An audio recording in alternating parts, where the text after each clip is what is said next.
Welcome to the deep dive.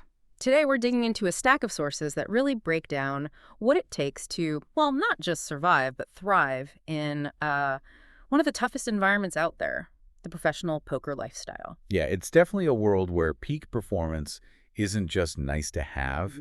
It's absolutely essential for survival. Poker at that level, I mean, it's basically like high-speed math and psychology combined, all under intense pressure. So our mission today is kind of cut through the hype, and really distill the core routines, the strategies these top players use to balance the game with their physical and mental health. Think of it as a playbook for performing under pressure, really in any field. That phrase, computational science under pressure, that really nails it, doesn't it? Because, as any pro will tell you, the real game, the one that pays off, is about sticking around, longevity. Exactly. But the whole lifestyle seems almost designed to, well, wear you down. Okay, let's unpack this a bit. If someone wants to build a sustainable career here, what are the big pitfalls, the occupational hazards they need to watch out for? Right. Well, we sort of group them into 5 main things that just constantly chip away at you. The first one sounds obvious, but it's huge. Sedentary behavior. Just sitting. Hours and hours. Yeah, 8, 10, sometimes 14 hours straight. And that doesn't just mess up your back, It directly impacts your cognitive endurance, your ability to make those complex GTO decisions deep into a session. So the physical stagnation literally slows down your brain. Okay. What's number 2? Second is the irregular sleep patterns. I mean, tournaments and cash games, they don't stick to a 9 to 5. You've got late nights, constant travel across time zones, the adrenaline. It just destroys your natural sleep rhythm. Right. And lack of sleep. And that's probably the fastest way to tank your judgment and, frankly, increase your losses. Then third, there's the mental fatigue. Just think about the focus needed. Constant. Every single hand, every bet, analyzing opponents, calculating odds on the fly. It's relentless. Leads to burnout, sure, but also critically decision fatigue. You just start making worse choices. You mentioned losses, the financial side. That high variance, the swings. Yeah. How does that stress manifest in their day-to-day habits? Well, that ties straight into the fourth challenge. Yeah. Poor nutrition. When you're stressed or just mentally drained from making hundreds of high-stakes decisions, that quick sugar hit, the salty junk food, it becomes incredibly tempting. So you see this reliance on fast food, energy drinks, just to stay awake or feel better for a moment. Which guarantees a crash later. Exactly. Right when you need focus the most. And finally, number 5, something people don't talk about enough, social isolation. The grind, whether you're playing online for hours alone or constantly traveling, it really cuts down on normal social interaction. And that lack of connection, that lack of just normal perspective and support, it's a real mental health drain. Okay, so those are the big challenges. Let's start fighting back, starting with the physical side. Our sources really frame the body as the essential hardware running the complex poker software. A strong body supports a sharp mind, right? Absolutely. It's foundational. And the physical routine they recommend, it's actually more about efficiency than, say, bodybuilding. It's a balanced mix. Cardio, strength, and mobility. Okay. So about 30 minutes of cardio could be running, cycling, even just a good brisk walk is key. Not just for heart health, but because it boosts blood flow to the brain, helps with neurogenesis. Basically, directly fighting the brain fog from sitting. So running isn't about beach muscles, it's about optimizing your prefrontal cortex for bluffing. Pretty much. Yeah. And for strength training, it's very targeted, almost therapeutic, focus on the core, the back muscles, shoulders. It hurts from sitting. Exactly. It's all about stabilizing the body to prevent that chronic pain that just pulls your focus away from the actual game. And then mobility stretching, yoga that's mandatory for posture, keeping blood flowing, reducing tension. I thought the point about micro breaks was really interesting. Seems super practical. Oh, it's maybe one of the most actionable things. Just taking 10, maybe 15 minutes between sessions, or even during a tournament break, to just move, stand up, walk around, stretch. Get the blood flowing again. Yeah, it improves circulation, gets oxygen moving, clears the head a bit. It's like a mini system reset. It pushes back that decision fatigue, lets you start the next block of play feeling sharper. Makes sense. And we can't ignore ergonomics, especially for online players or anyone logging serious hours, sitting under those bright casino lights or staring at multiple screens. How do you set up your space to not destroy your body? Ergonomics is your first line of defense, really. It means investing in decent gear.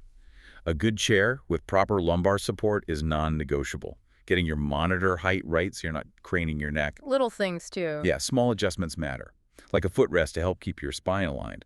For online players, controlling the environment is huge.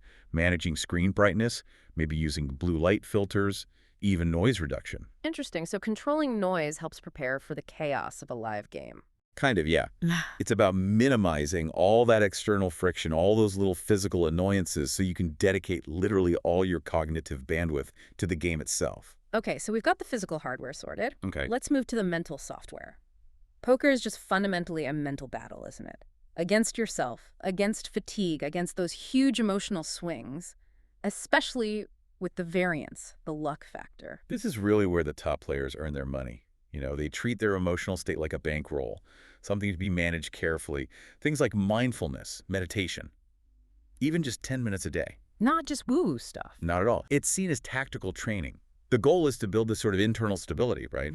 To reduce baseline stress, sharpen focus for executing those complex GTO plays, and crucially, regulate your emotions when you inevitably take a bad beat or lose a big pot. Which brings us right to tilt. That classic poker term for, well, losing your cool after losing a hand, right? And making bad decisions because of it. The sources can't just say, don't get angry.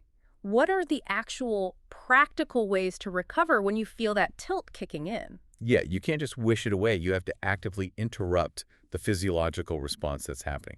Tilt is basically your fight-or-flight system going haywire and hijacking rational thought. Okay, so how do you interrupt it? The strategies focus on 3 immediate actions. First, physical disengagement. You have to step away, get up from the table, close the laptop, go for a short walk. Mandated break. Creates distance. Exactly. Second, biological re-regulation. Use your breath. Deep, slow, controlled breathing, like diaphragmatic breathing, actually helps manually lower your heart rate and cortisol levels. Calms the nervous system down. Okay, physical distance, breathing. What's the third? The mental part. Yeah, that's the toughest one. Cognitive reframing. Instead of replaying the bad beat or focusing on the money lost on that one hand, you train yourself to immediately shift focus. Think about your long-term edge, your expected value, EV. Remind yourself if you made the mathematically correct play in that spot. Process over outcome. Precisely. The mantra is something like, I played it right based on the odds, the variance got me this time, but the long-term strategy is sound. It pulls you out of the emotional spiral. We also talked about isolation earlier, how the grind can really cut players off, which sounds like a recipe for mental health struggles. You mentioned this gets really interesting. If you're traveling constantly or glued to a screen, how do pros actually stay connected? Yeah, isolation is dangerous because it just lets negative thoughts fester. Rumination kills focus. So successful players actively cultivate 2 kinds of connection. First, keeping up relationships outside poker family, friends who aren't in the game. Gives perspective. Huge perspective. Keeps you grounded outside the poker bubble. Second, they build or join supportive poker communities, groups where they can talk strategy, review hands, but also, really importantly, vent frustrations and stresses with people who actually get it. Like that Bluffing Monkeys group mentioned in the sources. It's a safe space. Right, that makes sense. Okay, let's switch gears to fuel, nutrition. If you're trying to run complex calculations for, I don't know, 8 hours straight without making a dumb mistake, you just can't afford an energy crash, can you? What's the smart meal strategy? Consistency is the key word here. The whole strategy is built around planning ahead, rigorous pre-planning. Yep. Why? To eliminate those impulsive grabs for junk food when you're tired or stressed. So meal prep is big. Huge. The diet is basically engineered for stable blood sugar and brain health. It revolves around 3 main things. First, proteins, lean meats, fish, eggs, tofu, whatever, for that sustained energy release. Prevents that afternoon slump. Second, complex carbs. Things like oats, whole grains, sweet potatoes. They provide long-lasting fuel, not like the quick spike and crash you get from sugar or white bread. And third, absolutely vital, healthy fats. Avocados, nuts. Exactly. Avocados, nuts, olive oil, fatty fish.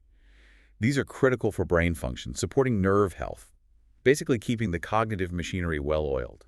So avoiding the casino buffet's dessert section is practically a strategic investment. What about snacking during those long sessions? Oh, smart snacking is crucial. You need something to keep focus sharp between meals without causing a crash. So they go for low glycemic options. Nuts, seeds are great. Fresh fruit, maybe some berries, Greek yogurt or cottage cheese for protein. Anything but the candy bars and chips. Pretty much. Those processed sugary snacks are the enemy of sustained concentration and hydration. People think poker players just chug coffee, right? Yeah. Seems like it. Gallons of it. Well, water is actually primary. Being even slightly dehydrated messes with your cognitive function, leads to errors. Caffeine needs to be used strategically, almost like a precision tool. How so? Like maybe to bridge an energy gap late in a session, but not as a crutch to replace sleep. Too much caffeine brings jitters, anxiety, not what you want when making big decisions. Many actually use herbal teas or carefully dosed electrolyte drinks as alternatives during play. Which leads us perfectly to the elephant in the room. Sleep. Probably the first thing sacrificed in this lifestyle, right? But the sources are emphatic. Skimping on sleep just destroys judgment and ramps up stress. Sleep is the ultimate and probably most underrated performance enhancer in poker. The baseline prescription is clear. Aim for 7 to 9 hours every night. Non-negotiable. Even with the crazy travel schedule. Even then, you have to prioritize it, plan for it, and integrating power naps, those short 20, 30-minute naps between sessions or during long tournament days, that's a key tactic for recharging. Plus, strict sleep hygiene is essential. Meaning? Dark room, quiet, cool temperature. Critically, limiting screen time before bed. You have to treat sleep quality, maybe even track it with an app or wearable, just as seriously as you track your win rate or bankroll. Poor sleep is a massive leak. Okay, we've covered the foundations: body, mind, fuel, sleep. But let's get into the more advanced stuff. We're talking about players dealing with really high-level concepts, like GTO. How do they actively sharpen their decision-making skills away from the actual table? Right, the off-table work is intense. They treat studying almost like, well, like lab work. There are 3 main ways they train their brains. First, and this is huge now, the use of solvers. Software, right. Exactly. Powerful software programs, like PioSolver is a common one. They feed complex hand scenarios into it, and the solver calculates the mathematically optimal way to play every single combination. They spend hours analyzing these outputs. So it takes the guesswork out, moves it towards mathematical certainty. It really does. It shifts the burden from relying purely on intuition during the game to building a deep computational understanding before the game. Then second is intense memory and pattern recognition training. Like remembering opponent tendencies. Meticulously. Keeping detailed notes, reviewing them constantly. But it's not just random notes. It's about categorizing player types, betting patterns, timing tells, building a mental database to speed up reads during live play. Third, they use specific focus and attention drills. Like what? Brain games. Yeah, sometimes things like complex puzzles, specific brain training apps, or even advanced meditation techniques designed purely to extend their ability to sustain deep concentration under pressure for longer periods. This whole system sounds like it thrives on routine, on predictability. But the pro poker life, especially for tournament players, is pure chaos sometimes, right? Airports, jet lag, different hotels every week. How on earth do they keep this whole integrated health routine together on the road? It demands almost military-grade planning, seriously. Successful traveling tros plan their health stuff before they even book flights. They schedule workout times into their itinerary, they find hotels with decent gyms, or locate one nearby. Pack their own food. Absolutely. Pack a supply of healthy snacks, protein bars, whatever, so they're not reliant on airport food or whatever's available late at night. They use sleep tracking tech religiously and have protocols for adjusting to new time zones immediately to fight jet lag. Wow. And And they make an effort to find ways to maintain balance, maybe finding a local gym class, connecting with other players in that city for a non-poker meal, using video calls to stay connected with family. The goal is to prevent the travel itself from becoming another source of stress or performance decline. So what does this all mean when you put it together? We have looked at the pieces: fitness, focus, fuel, sleep, study. How does a top player actually integrate all this into a single workable daily structure? The structure is all about building resilience and consistency. A sort of ideal day might start early, maybe 30 minutes of cardio or yoga, followed by that solid protein and complex carb breakfast. Then, maybe mid-morning is dedicated study time using solvers, reviewing hands, intense mental work. Playing sessions, whether online or live, are then structured with those pre-planned breaks for movement and smart snacking. Right. Evening might involve a strength or stretching session, a balanced dinner. And then importantly, dedicated time for mental wind down, maybe reviewing the day's play from a learning perspective, meditation, journaling, before hitting that strict sleep routine. It sounds incredibly disciplined. It is.